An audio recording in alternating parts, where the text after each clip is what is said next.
Good morning, students. In today's class, you are going to learn types of partners and types of partnerships. ಪಾಲುದಾರರ ವಿಧಗಳು ಮತ್ತು ಪಾಲುದಾರಿಕೆಯ ವಿಧಗಳು. Okay. Now, in the previous class, you have learnt the definition, features, merits and demerits of partnership, isn't it? So, let me just glance what you have learnt in the previous class. Okay.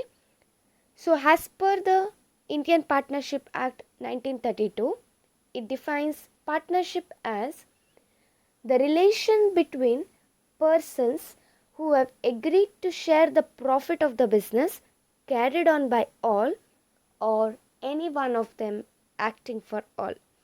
So, you all know that partnership consists of two or more persons, isn't it? That is, it is an association of two or more persons wherein they enter into a agreement, isn't it? Now, agreement means it consists of rules and regulations that is to be carried out by the partners. Okay.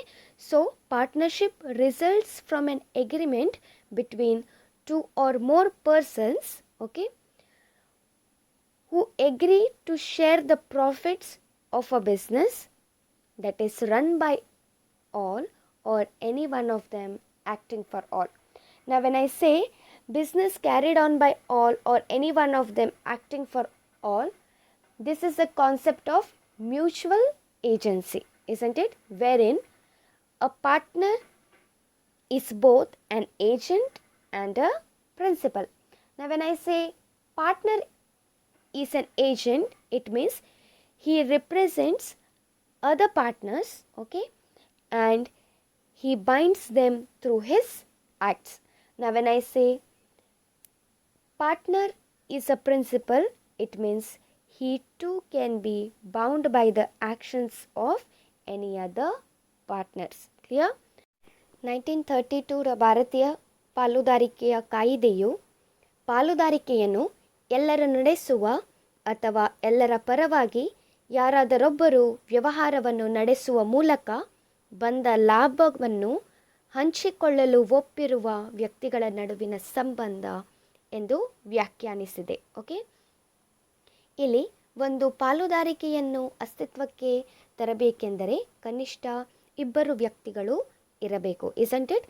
ಮತ್ತು ಇಬ್ಬರು ವ್ಯಕ್ತಿಗಳು ಇದ್ದರೆ ಸಾಕಾಗುವುದಿಲ್ಲ, ಅದರ ಜೊತೆಗೆ ಆ ಇಬ್ಬರು ವ್ಯಕ್ತಿಗಳ ಅಥವಾ ಹೆಚ್ಚಿನ ವ್ಯಕ್ತಿಗಳ ನಡುವೆ ಒಂದು ಒಪ್ಪಂದವು ಇರಬೇಕು.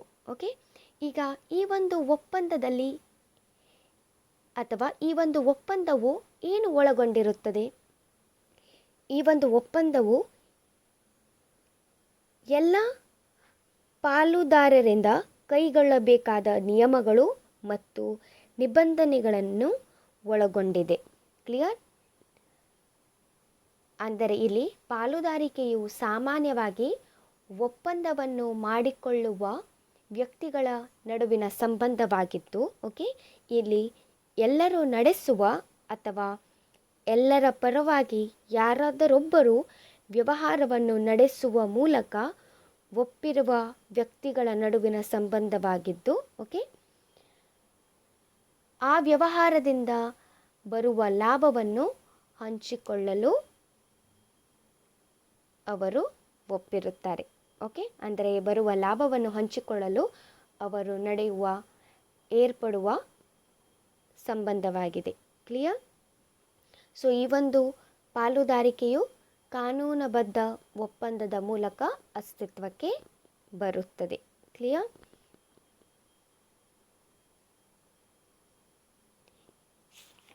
ಹಾಗೆಯೇ ಪಾಲುದಾರಿಕೆಯ ವ್ಯಾಖ್ಯೆಯು, ಓಕೆ, ಎಲ್ಲರೂ ನಿರ್ವಹಿಸುವ ಅಥವಾ ಯಾರಾದರೊಬ್ಬರು ಎಲ್ಲರಿಗಾಗಿ ನಿರ್ವಹಿಸುವ ವ್ಯವಹಾರವೆಂಬ ಅಂಶವನ್ನು ಎತ್ತಿ ಹಿಡಿಯುತ್ತದೆ. ಈ ಒಂದು ಅಂಶವು ಪರಸ್ಪರ ಪ್ರತಿನಿಧಿತ್ವ ಆಗಿದೆ. ಕ್ಲಿಯರ್? ಪಾಲುದಾರಿಕೆಯ ಸಂಸ್ಥೆಯಲ್ಲಿ, ಓಕೆ, ಪ್ರತಿಯೊಬ್ಬ ಪಾಲುದಾರನು ಸಂಸ್ಥೆಯ ಪ್ರತಿನಿಧಿಯೂ ಯಜಮಾನನೂ ಆಗಿರುತ್ತಾನೆ ಎಂಬುದನ್ನು ನಮಗೆ ತಿಳಿಸುತ್ತದೆ. ಈಗ ಪಾಲುದಾರನು ಸಂಸ್ಥೆಯ ಪ್ರತಿನಿಧಿ ಆಗಿರುತ್ತಾನೆಂದರೇನು? ಅವನು ಇತರ ಪಾಲುದಾರರನ್ನು ಪ್ರತಿನಿಧಿಸಿದಾಗ ಉಳಿದೆಲ್ಲ ಪಾಲುದಾರರ ಪ್ರತಿನಿಧಿಯಂತೆ ಅವನು ಕಾರ್ಯನಿರ್ವಹಿಸುತ್ತಾನೆ. ಮತ್ತು ತನ್ನ ಕಾರ್ಯಚಟುವಟಿಕೆಗಳಿಂದ ಇತರ ಎಲ್ಲ ಪಾಲುದಾರರನ್ನು ಅವನು ಪ್ರತಿಬಂಧಿಸುತ್ತಾನೆ. ಕ್ಲಿಯರ್? ಹಾಗೆಯೇ ಅವನು ಯಜಮಾನನಾಗಿರುತ್ತಾನೆ ಎಂದರೇನು? ಅಂದರೆ ಇತರ ಪಾಲುದಾರರ ಕಾರ್ಯಚಟುವಟಿಕೆಗಳಿಂದ ತಾನು ಪ್ರತಿಬಂಧಿಸಲ್ಪಡುವುದರಿಂದ ಪ್ರತಿಯೊಬ್ಬ ಪಾಲುದಾರನು ಯಜಮಾನನಾಗಿರುತ್ತಾನೆ. ಕ್ಲಿಯರ್? ಟೈಪ್ಸ್ ಆಫ್ ಪಾರ್ಟ್ನರ್ಸ್, ಪಾಲುದಾರರ ವಿಧಗಳು. Now you all know that the persons who have agreed into the partnership are individually called as partners and collectively called as firm, isn't it? ಪಾಲುದಾರಿಕೆಗೆ ಪ್ರವೇಶಿಸಿದ ವ್ಯಕ್ತಿಗಳನ್ನು ಪ್ರತ್ಯೇಕವಾಗಿ ಪಾಲುದಾರರು ಎಂದು ಕರೆಯಲಾಗುತ್ತದೆ. ಮತ್ತು ಒಟ್ಟಾಗಿ ಸಂಸ್ಥೆ ಎಂದು ಕರೆಯಲಾಗುತ್ತದೆ. Now let us understand the types of partners. So the first one is active partner, ಸಕ್ರಿಯ ಅಥವಾ ಕಾರ್ಯಶೀಲ ಪಾಲುದಾರ. Now who is said to be an active partner? The partners who actively participate in the day-to-day activities or operations of the business are known as active partners. That is, they are the one who participate in the management of the firm. Now these kind of partners contributes capital to the business. Also they are entitled to share the profits of the business. Also they share its losses. And they are liable for the debts of the firm. That is, an active partner has unlimited liability. That is, they are liable to an unlimited extent to the creditors of the firm. That is, in case business suffers from losses, then those losses can be recovered from their personal property. Clear? So active partner is a partner who actively participates in the management of the firm, contributes capital, shares profits and losses, have unlimited liability, and also he takes part in carrying out the business on behalf of others. That is, he acts as an agent of the other partners. Clear? ಸಕ್ರಿಯ ಅಥವಾ ಕಾರ್ಯಶೀಲ ಪಾಲುದಾರ. ಈಗ ವ್ಯವಹಾರದ ದಿನನಿತ್ಯದ ಕಾರ್ಯಾಚರಣೆಗಳಲ್ಲಿ ಅಥವಾ ದೈನಂದಿನ ವ್ಯವಹಾರಗಳಲ್ಲಿ ಭಾಗವಹಿಸುವ ಪಾಲುದಾರರನ್ನು ಸಕ್ರಿಯವಾಗಿ ಭಾಗವಹಿಸುವ ಪಾಲುದಾರರನ್ನು ಸಕ್ರಿಯ ಪಾಲುದಾರರೆಂದು ಕರೆಯಲಾಗುತ್ತದೆ. ಈ ಒಂದು ಪಾಲುದಾರನು ವ್ಯವಹಾರದಲ್ಲಿ ಬಂಡವಾಳವನ್ನು ತೊಡಗಿಸುತ್ತಾನೆ.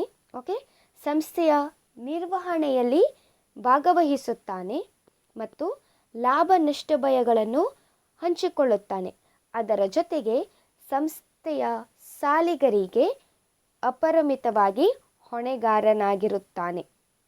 ಅಂದರೆ ಈ ಒಂದು ಸಕ್ರಿಯ ಪಾಲುದಾರನು ಅಪರಿಮಿತ ಅಥವಾ ಅನಿಯಮಿತ ಹೊಣೆಗಾರಿಕೆಯನ್ನು ಹೊಂದಿರುತ್ತಾನೆ.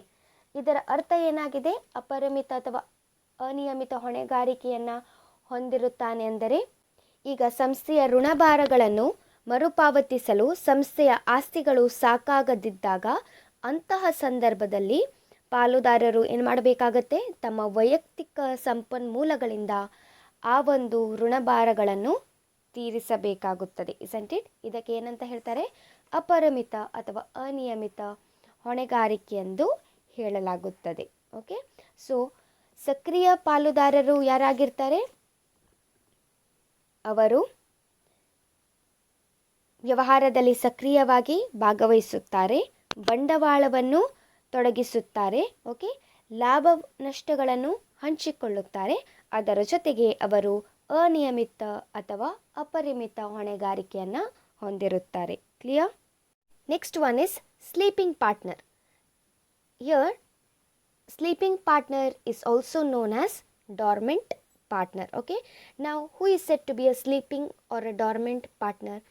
The partners who do not take part in the day-to-day activities of the business are called as sleeping partners. Okay, however they contribute capital to the business. Okay, then they share profits and bear losses if any. Okay, and has unlimited liability. Okay, the only thing is they do not participate in the management of the firm. The word itself says sleeping, isn't it? That is, they are not active in nature.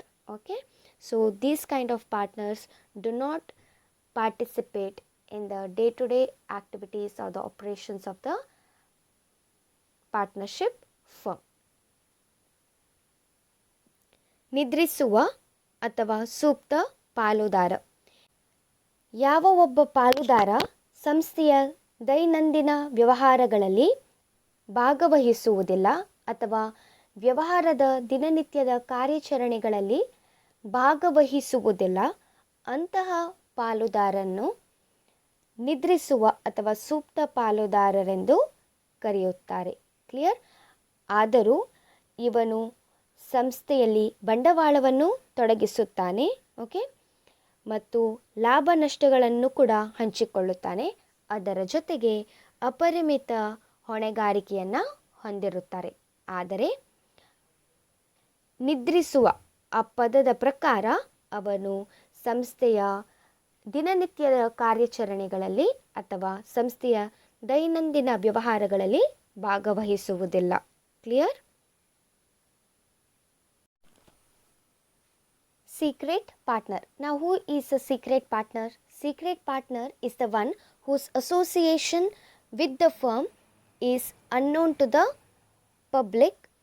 Okay, that is unknown to the general public or the outsiders. Okay, that is, here the participation of the secret partner is hidden. That is, his name as a member of a firm is not revealed to the public. Clear?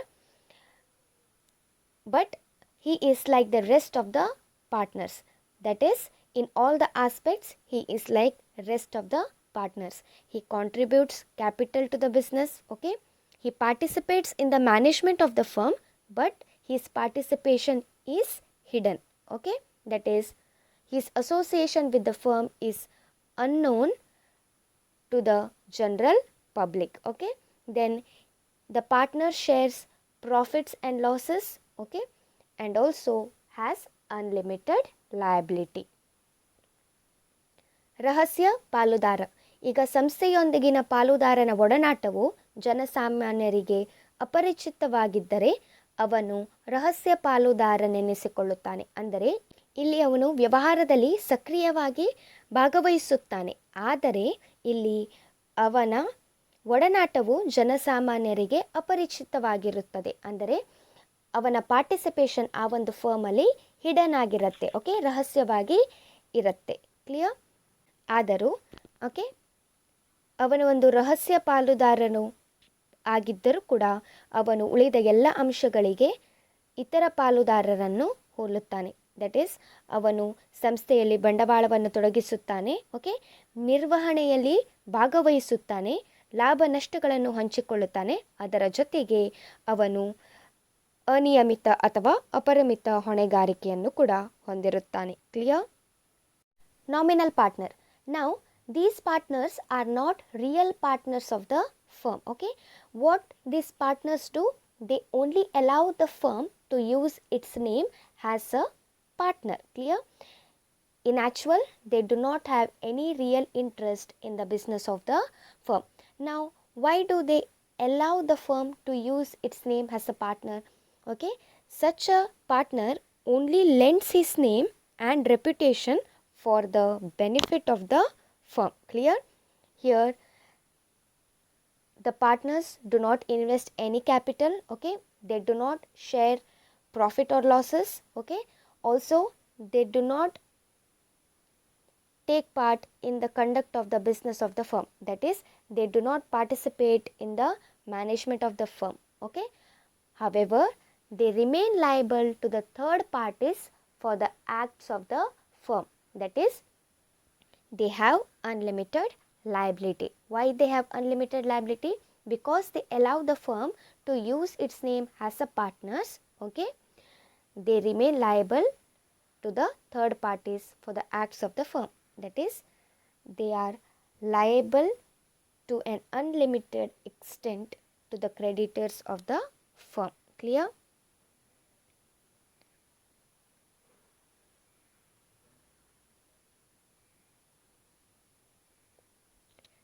ನಾಮಮಾತ್ರ ಪಾಲುದಾರ. ಇಲ್ಲಿ ನಾಮಮಾತ್ರ ಪಾಲುದಾರನು okay ಏನು ಮಾಡ್ತಾನೆ, ತನ್ನ ಹೆಸರನ್ನು ಸಂಸ್ಥೆಯು ಉಪಯೋಗಿಸಲು ಅವಕಾಶ ನೀಡುತ್ತಾನೆ. ಇಲ್ಲಿ ನಿಜವಾಗಿಯೂ ಪಾಲುದಾರಿಕೆ ಸಂಸ್ಥೆಯ ಪಾಲುದಾರನು ಆಗಿರುವುದಿಲ್ಲ. ಓಕೆ, ಬಟ್ ಅವನೇನು ಮಾಡ್ತಾನೆ, ತನ್ನ ಹೆಸರನ್ನು ಸಂಸ್ಥೆಯು ಉಪಯೋಗಿಸಲು ಅವನು ಅವಕಾಶವನ್ನು ನೀಡುತ್ತಾನೆ. ಕ್ಲಿಯರ್? ಅಂತಹ ಪಾಲುದಾರನು ತನ್ನ ಹೆಸರು ಮತ್ತು ಖ್ಯಾತಿಯನ್ನು ಸಂಸ್ಥೆಯ ಲಾಭಕ್ಕಾಗಿ ಮಾತ್ರ ನೀಡುತ್ತಾನೆ. ಓಕೆ, ಇಲ್ಲಿ ಈ ಒಬ್ಬ ಪಾಲುದಾರನು ಯಾವುದೇ ರೀತಿಯ ಬಂಡವಾಳವನ್ನು ತೊಡಗಿಸುವುದಿಲ್ಲ. ಓಕೆ, ಮತ್ತು ವ್ಯವಹಾರಗಳಲ್ಲಿ ಕೂಡ ಭಾಗವಹಿಸುವುದಿಲ್ಲ. ಓಕೆ, ಮತ್ತು ಲಾಭ ಅಥವಾ ನಷ್ಟವನ್ನು ಕೂಡ ಹಂಚಿಕೊಳ್ಳುವುದಿಲ್ಲ. ಆದರೆ ಇವನು ಇತರ ಪಾಲುದಾರರಂತೆ ಸಂಸ್ಥೆಯ ಸಾಲಗಳನ್ನು ಮರುಪಾವತಿಸುವಲ್ಲಿ ಮೂರನೆಯ ವ್ಯಕ್ತಿಗಳಿಗೆ ಹೊಣೆಗಾರನಾಗಿರುತ್ತಾನೆ. ಅಂದರೆ ಈ ಒಬ್ಬ ವ್ಯಕ್ತಿಯು ಪಾಲುದಾರಿಕೆ ಸಂಸ್ಥೆಯ ನಿಜವಾದ ಪಾಲುದಾರನು ಅಲ್ಲದಿದ್ದರೂ ಕೂಡ ಓಕೆ ಅವನು ತನ್ನ ಹೆಸರನ್ನು ಸಂಸ್ಥೆಯು ಉಪಯೋಗಿಸಲು ಅವಕಾಶ ನೀಡುವುದರಿಂದ ಓಕೆ ಅವನು ಕೂಡ ಅನಿಯಮಿತ ಹೊಣೆಗಾರಿಕೆಯನ್ನು ಹೊಂದಿರುತ್ತಾನೆ. ಅಂದರೆ ಇಲ್ಲಿ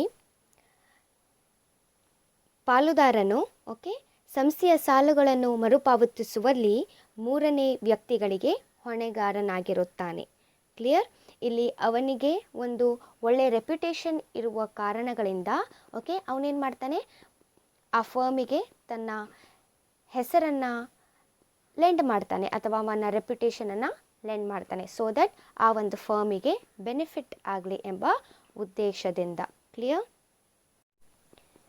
Next one is partner by estoppel. Okay, here if a person behaves in a way that somebody can give an impression that such a person is a partner, okay, then he is said to be partner by estoppel. That is nothing but a person is considered to be a partner by estoppel if through his own initiative, conduct, behavior or attitude he gives an impression to others that he is a partner of the firm. Okay, even though he does not participate in the management of the firm, do not share profits and losses, even though he does not contribute capital to the business, okay,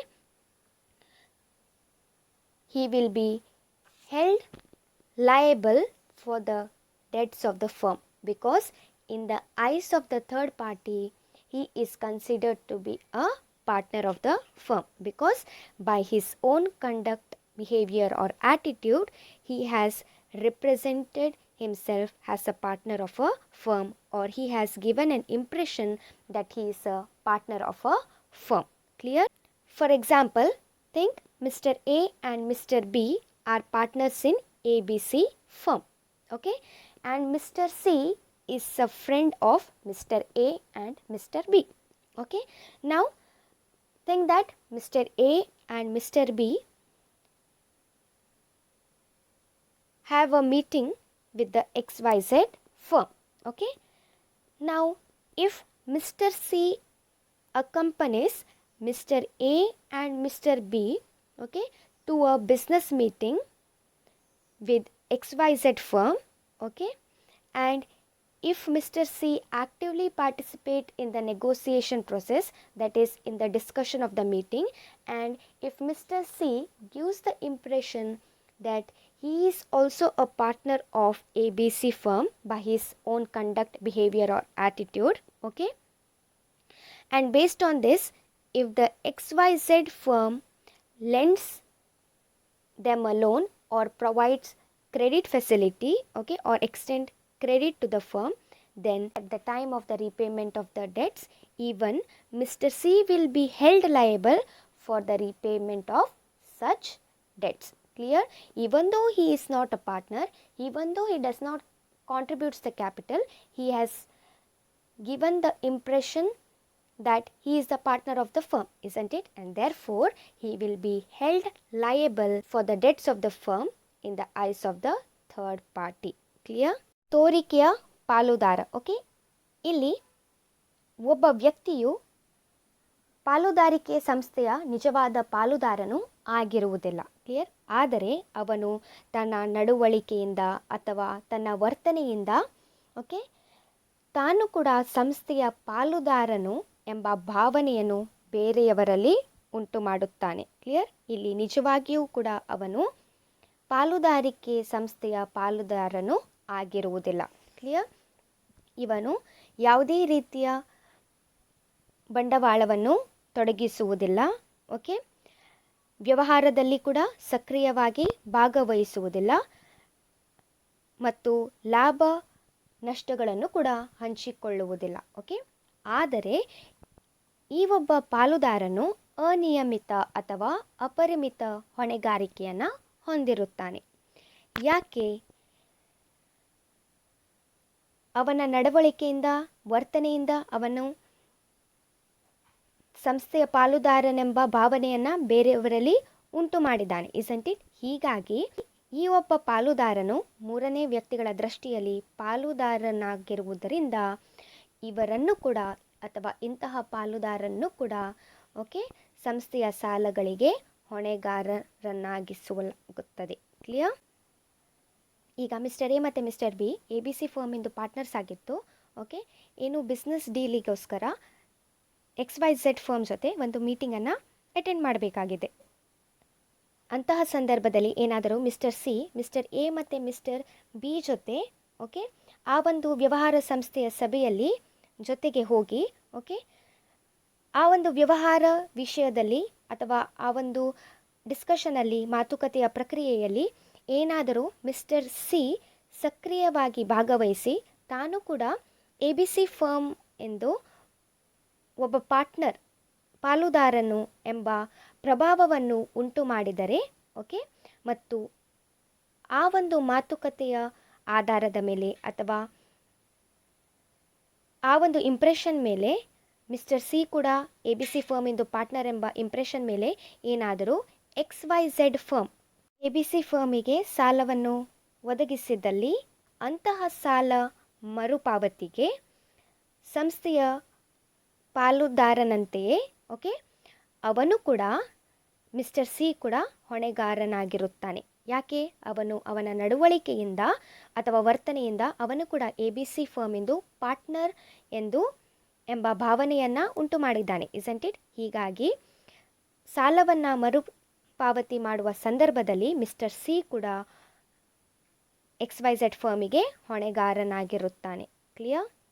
Partner by holding out. Okay, here a partner by holding out is a person who though is not a partner in a firm but knowingly allows himself to be represented as a partner in the firm. Okay, that is nothing but here he is a person who is not an actual partner in a firm, okay, but intentionally deliberately allows himself to be represented as a partner of the firm by the other partners. Clear?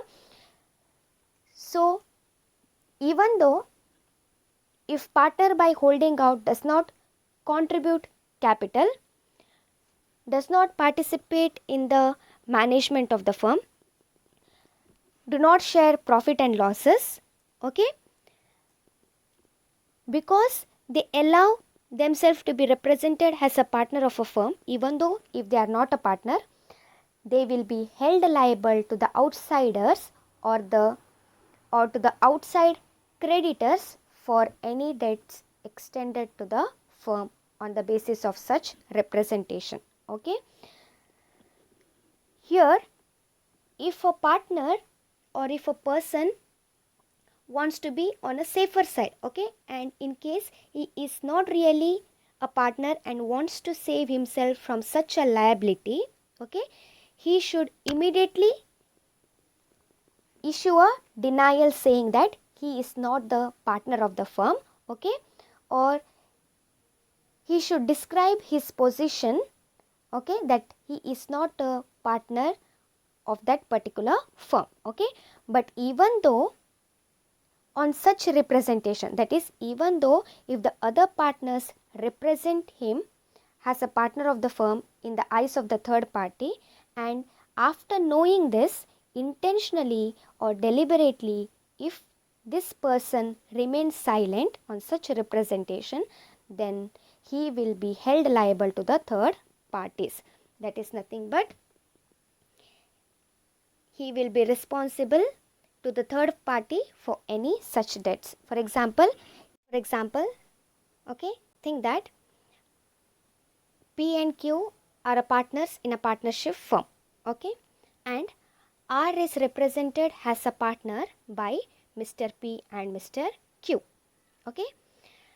Now think, for some purpose they want some loan, okay, and at the time of applying the loan from a bank, okay, if Mr. P and Mr. Q represent Mr.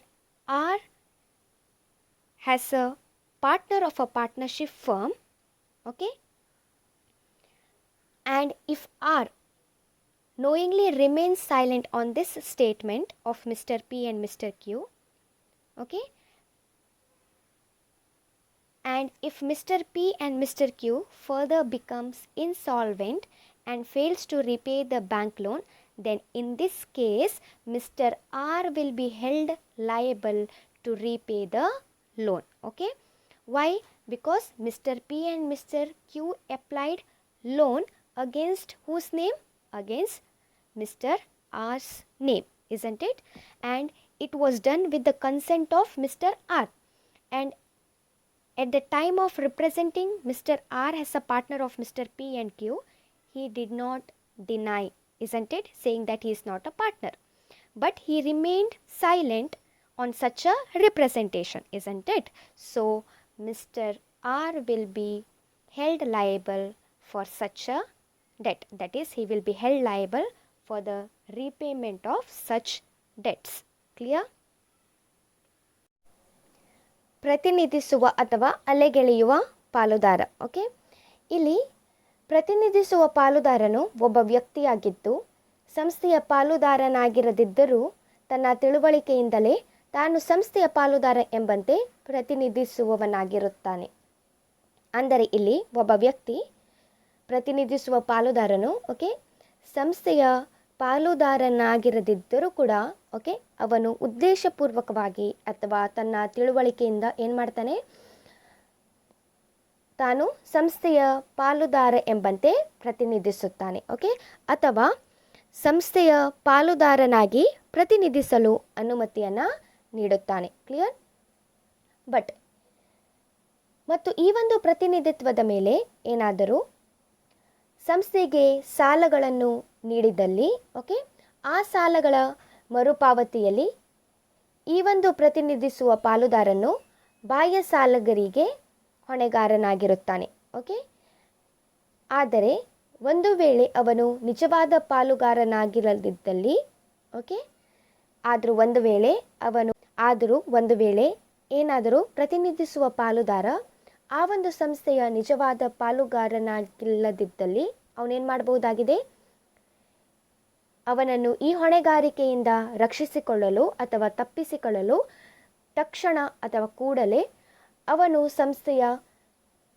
ಆ ಒಂದು ಸಂಸ್ಥೆಯ ಪಾಲುದಾರನು ಅಲ್ಲ ಎಂದು deny ಮಾಡಬಹುದಾಗಿದೆ, okay, ನಿರಾಕರಿಸಬಹುದಾಗಿದೆ.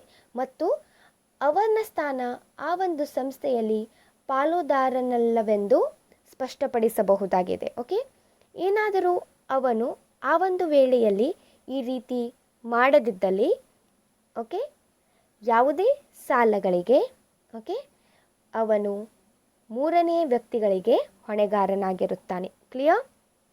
Now for example think Mr. P and Mr. Q are partners of a partnership firm. Mister P ಮತ್ತು mister Q ಯಾರಾಗಿದ್ದಾರೆ? ಪಾಲುದಾರರಾಗಿದ್ದಾರೆ of a partnership firm. Mister R ಇದ್ದಾನೆ. ಆ ಮಿಸ್ಟರ್ ಆರ್ ಮಿಸ್ಟರ್ ಪಿ ಮತ್ತು mister Q ಎಂದು friend ಆಗಿದ್ದಾನೆ. Okay, ಇವಾಗ mister P ಮತ್ತು ಮಿಸ್ಟರ್ ಕ್ಯೂಗೆ ಬ್ಯಾಂಕಿಂದ ಲೋನನ್ನು ಅಪ್ಲೈ ಮಾಡಬೇಕಾಗಿದೆ. ಬ್ಯಾಂಕಿನಿಂದ ಲೋನನ್ನು ಅಪ್ಲೈ ಮಾಡುವ ಸಮಯದಲ್ಲಿ ಓಕೆ, ಮಿಸ್ಟರ್ ಪಿ ಮತ್ತು ಮಿಸ್ಟರ್ ಕ್ಯೂ ಏನು ಮಾಡ್ತಾರೆ? ಮಿಸ್ಟರ್ ಆರನ್ನು ಆ್ಯಸ್ ಅ ಪಾರ್ಟ್ನರ್ ರೆಪ್ರೆಸೆಂಟ್ ಮಾಡ್ತಾರೆ. ಓಕೆ, ಅಂದರೆ ಮಿಸ್ಟರ್ ಪಿ ಮತ್ತು ಮಿಸ್ಟರ್ ಕ್ಯೂ ಮಿಸ್ಟರ್ ಆರನ್ನು ಪಾಲುದಾರನನ್ನಾಗಿ ಪ್ರತಿನಿಧಿಸುತ್ತಾರೆ. ಬಟ್ ಏನಾದರೂ ಆರ್ ಈ ಒಂದು ಸ್ಟೇಟ್ಮೆಂಟ್ ಮೇಲೆ ಮೌನವಾಗಿದ್ದರೆ, ಓಕೆ, ಸೈಲೆಂಟ್ ಇದ್ದರೆ, ಮುಂದಿನ ದಿನಗಳಲ್ಲಿ ಏನಾದರೂ ಮಿಸ್ಟರ್ ಪಿ ಮತ್ತು ಮಿಸ್ಟರ್ ಕ್ಯೂ ಇನ್ಸಾಲ್ವೆಂಟ್ ಆದಲ್ಲಿ ಅಥವಾ ಬ್ಯಾಂಕ್ ಸಾಲವನ್ನು ಮರುಪಾವತಿಸಲು ವಿಫಲವಾದರೆ ಅಥವಾ ಅಸಮರ್ಥರಾದರೆ, ಓಕೆ, ಈ ಒಂದು ಸಂದರ್ಭದಲ್ಲಿ ಸಾಲವನ್ನು ಮರುಪಾವತಿಸಲು ಮಿಸ್ಟರ್ ಆರ್ ಹೊಣೆಗಾರನಾಗಿರುತ್ತಾನೆ. ಓಕೆ, ಯಾಕಂದರೆ ಬ್ಯಾಂಕಿಂದ ಲೋನನ್ನು ಅಪ್ಲೈ ಮಾಡುವಾಗ ಮಿಸ್ಟರ್ ಪಿ ಮತ್ತು ಮಿಸ್ಟರ್ ಕ್ಯೂ ಓಕೆ ಮಿಸ್ಟರ್ ಆರನ್ನು ಪಾರ್ಟ್ನರ್ ಅಂತ ರಿಪ್ರೆಸೆಂಟ್ ಮಾಡಿದರು, ಇಸಂಟ್ ಇಟ್? ಸೊ ಆ ಒಂದು ಆಧಾರದ ಮೇಲೆ ಅವರು ಲೋನನ್ನು ಪಡೆದುಕೊಂಡಿದ್ದರು, ಇಸಂಟ್ ಇಟ್? ಸೊ ಹೀಗಾಗಿ ಮಿಸ್ಟರ್ ಆರ್ ಏನಾಗ್ತಾನೆ? ಮಿಸ್ಟರ್ ಪಿ ಮತ್ತು ಮಿಸ್ಟರ್ ಕ್ಯೂ ದಿವಾಳಿಯಾದಲ್ಲಿ, ಇನ್ಸಾಲ್ವೆಂಟ್ ಆದಲ್ಲಿ ಅಥವಾ ಲೋನನ್ನು ಮರುಪಾವತಿಸಲು ವಿಫಲವಾದಲ್ಲಿ ಮಿಸ್ಟರ್ ಆರ್ ಹೊಣೆಗಾರನಾಗುತ್ತಾನೆ. Clear? So this was about types of partners. Okay, so in this slide you can see a table, isn't it? Let me just glance overall what you have learned in today's class. Okay, so types of partners, there are 6 types: active partner, sleeping or dormant partner, secret partner, nominal partner, partner by estoppel, partner by holding out. Okay, ಪಾಲುದಾರರ ಪ್ರಕಾರಗಳು: ಕಾರ್ಯಶೀಲ ಪಾಲುದಾರ, ಸುಪ್ತ ಪಾಲುದಾರ, ಗುಪ್ತ ಪಾಲುದಾರ, ನಾಮಮಾತ್ರ ಪಾಲುದಾರ, ತೋರಿಕೆಯ ಪಾಲುದಾರ, ಅಲೆಗೆಳೆಯುವ ಪಾಲುದಾರ. ಓಕೆ, ನಾವು active partner is a partner who participates in the management, contributes capital, shares profits or losses and have unlimited liability. Okay, ಕಾರ್ಯಶೀಲ ಪಾಲುದಾರ. ಕಾರ್ಯಶೀಲ ಪಾಲುದಾರ ವ್ಯವಹಾರದಲ್ಲಿ ಸಕ್ರಿಯವಾಗಿ ಭಾಗವಹಿಸುತ್ತಾನೆ, ಬಂಡವಾಳವನ್ನು ತೊಡಗಿಸುತ್ತಾನೆ, ಓಕೆ, ಲಾಭ ನಷ್ಟಗಳನ್ನು ಹಂಚಿಕೊಳ್ಳುತ್ತಾನೆ ಮತ್ತು ಅನಿಯಮಿತ ಅಥವಾ ಅಪರಿಮಿತ ಹೊಣೆಗಾರಿಕೆಯನ್ನು ಹೊಂದಿರುತ್ತಾನೆ. Clear? Next one is sleeping or dormant partner. Sleeping partner is also known as dormant partner. So sleeping partner, the word itself says he is not active, isn't it? That is, he does not participate in the management of the firm, but he contributes capital, shares profits or losses and has unlimited liability. Clear? ಸುಪ್ತ ಪಾಲುದಾರ. ಈಗ ಸುಪ್ತ ಪಾಲುದಾರ ಇವನಿಗೆ ನಿದ್ರಿಸುವ ಪಾಲುದಾರ ಎಂದು ಕರೆಯಲಾಗುತ್ತದೆ. Clear? ಇವನು ವ್ಯವಹಾರದಲ್ಲಿ ಸಕ್ರಿಯವಾಗಿ ಭಾಗವಹಿಸುವುದಿಲ್ಲ, ಆದರೆ ಬಂಡವಾಳವನ್ನು ತೊಡಗಿಸುತ್ತಾನೆ, ಲಾಭ ನಷ್ಟಗಳನ್ನು ಹಂಚಿಕೊಳ್ಳುತ್ತಾನೆ ಮತ್ತು ಅಪರಿಮಿತ ಅಥವಾ ಅನಿಯಮಿತ ಹೊಣೆಗಾರಿಕೆಯನ್ನು ಹೊಂದಿರುತ್ತಾನೆ. Clear? Then the third one is secret partner. Here secret partner is the one whose identity is hidden to the general public or the outsiders, isn't it? He participates in the management but secretly, okay, contributes capital, shares profit or losses and has unlimited liability. Clear? ಗುಪ್ತ ಪಾಲುದಾರ, ಮತ್ತೊಂದು ಹೆಸರೇನಾಗಿದೆ? ರಹಸ್ಯ ಪಾಲುದಾರ. Okay, ಇಲ್ಲಿ ಈ ಒಂದು ಪಾಲುದಾರನ ಒಡನಾಟವು ಜನಸಾಮಾನ್ಯರಿಗೆ ಅಪರಿಚಿತವಾಗಿರುತ್ತದೆ. Okay, but ಇವನು ವ್ಯವಹಾರದಲ್ಲಿ ಸಕ್ರಿಯವಾಗಿ ಭಾಗವಹಿಸುತ್ತಾನೆ, ಆದರೆ ರಹಸ್ಯವಾಗಿ. ಕ್ಲಿಯರ್? ಬಂಡವಾಳವನ್ನು,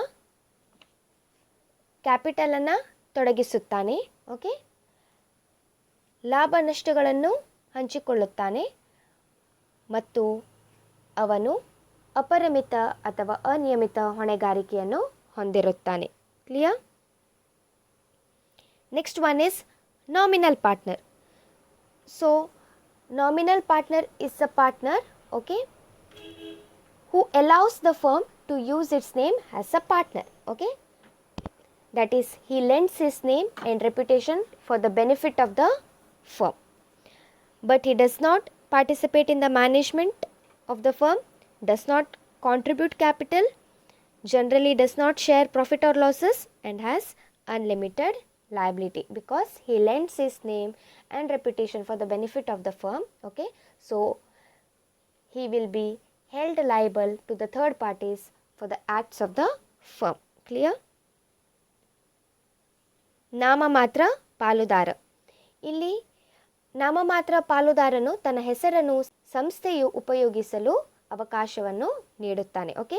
ಆದರೆ ಈ ಒಬ್ಬ ಪಾಲುದಾರನು ಬಂಡವಾಳವನ್ನು ತೊಡಗಿಸುವುದಿಲ್ಲ, ಸಂಸ್ಥೆಯ ವ್ಯವಹಾರಗಳಲ್ಲಿ ಸಕ್ರಿಯವಾಗಿ ಭಾಗವಹಿಸುವುದಿಲ್ಲ, ಓಕೆ. ಲಾಭ ಅಥವಾ ನಷ್ಟವನ್ನು ಕೂಡ ಹಂಚಿಕೊಳ್ಳುವುದಿಲ್ಲ. ಆದರೆ ಇತರ ಪಾಲುದಾರರಂತೆ ಸಂಸ್ಥೆಯ ಸಾಲಗಳನ್ನು ಮರುಪಾವತಿಸುವಲ್ಲಿ ಈ ಒಂದು ಪಾಲುದಾರನು ಕೂಡ ಮೂರನೇ ವ್ಯಕ್ತಿಗಳಿಗೆ ಹೊಣೆಗಾರನಾಗಿರುತ್ತಾನೆ. Clear? Then partner by estoppel. Here partner by estoppel means by his behaviour, conduct or attitude, okay. He gives an impression to the others that he is the partner of the firm, but he does not participate in the management of the firm, does not contribute capital, does not share profit or losses, but has unlimited liability, okay. ತೋರಿಕೆಯ ಪಾಲುದಾರ. ಈ ಒಂದು ಪಾಲುದಾರನು, okay, ಸಂಸ್ಥೆಯ ಪಾಲುದಾರನಾಗಿರದಿದ್ದರೂ ಕೂಡ, okay, ತನ್ನ ನಡವಳಿಕೆಯಿಂದ ಅಥವಾ ತನ್ನ ವರ್ತನೆಯಿಂದ, ಆಟಿಟ್ಯೂಡಿಂದ, ಬಿಹೇವಿಯರಿಂದ ಅವನು ಕೂಡ ಸಂಸ್ಥೆಯ ಪಾಲುದಾರನೆಂಬ ಭಾವನೆಯನ್ನು ಬೇರೆಯವರಲ್ಲಿ ಉಂಟು ಮಾಡುತ್ತಾನೆ. ಕ್ಲಿಯರ್? ಆದರೆ ಇವನು ವ್ಯವಹಾರದಲ್ಲಿ ಸಕ್ರಿಯವಾಗಿ ಭಾಗವಹಿಸುವುದಿಲ್ಲ, ಓಕೆ, ಬಂಡವಾಳವನ್ನು ತೊಡಗಿಸುವುದಿಲ್ಲ, ನಷ್ಟ ಮತ್ತು ಲಾಭಗಳನ್ನು ಹಂಚಿಕೊಳ್ಳುವುದಿಲ್ಲ, ಆದರೆ ಅನಿಯಮಿತ ಹೊಣೆಗಾರಿಕೆಯನ್ನು ಹೊಂದಿರುತ್ತಾನೆ, ಓಕೆ. ಅಂದರೆ ಮೂರನೇ ವ್ಯಕ್ತಿಗಳ ದೃಷ್ಟಿಯಲ್ಲಿ ಇವನು ಕೂಡ ಸಂಸ್ಥೆಯ ಸಾಲಗಳಿಗೆ ಹೊಣೆಗಾರನಾಗಿರುತ್ತಾನೆ. Clear? Then partner by holding out. Here intentionally, deliberately he will allow others to represent him as a partner of the firm, but he does not participate in the management of the firm, does not contribute capital, does not share profit or losses, and has unlimited liability, okay. ಅಲೆಗೆಳೆಯುವ ಪಾಲುದಾರ. ಇಲ್ಲಿ ಈ ಒಬ್ಬ ಪಾಲುದಾರನು ಏನು ಮಾಡ್ತಾನೆ, ತನ್ನ ತಿಳುವಳಿಕೆಯಿಂದಲೇ ಸಂಸ್ಥೆಯ ಪಾಲುದಾರ ಎಂಬಂತೆ ಪ್ರತಿನಿಧಿಸುತ್ತಾನೆ, ಆದರೆ ನಿಜವಾಗಿಯೂ ಇವನು ಸಂಸ್ಥೆಯ ಪಾಲುದಾರನಾಗಿರುವುದಿಲ್ಲ. ಕ್ಲಿಯರ್? ಮತ್ತು ಇಲ್ಲಿ ಈ ಒಂದು ಪಾಲುದಾರನು ವ್ಯವಹಾರದಲ್ಲಿ ಸಕ್ರಿಯವಾಗಿ ಭಾಗವಹಿಸುವುದಿಲ್ಲ, ಓಕೆ, ಬಂಡವಾಳವನ್ನು ತೊಡಗಿಸುವುದಿಲ್ಲ, ಲಾಭ ಮತ್ತು ನಷ್ಟವನ್ನು ಹಂಚಿಕೊಳ್ಳುವುದಿಲ್ಲ, ಆದರೆ ಅನಿಯಮಿತ ಮತ್ತು ಅಪರಿಮಿತ ಹೊಣೆಗಾರಿಕೆಯನ್ನು ಹೊಂದಿರುತ್ತಾನೆ. ಮೂರನೆಯ ವ್ಯಕ್ತಿಗಳಿಗೆ ಇವನು ಅಥವಾ ಬಾಹ್ಯ ಸಾಲಿಗರಿಗೆ ಇವನು ಹೊಣೆಗಾರನಾಗಿರುತ್ತಾನೆ. Clear? So this was about types of partners. In the next class will take up the next topic, that is types of partnerships, okay. That is ಪಾಲುದಾರಿಕೆಯ ವಿಧಗಳು.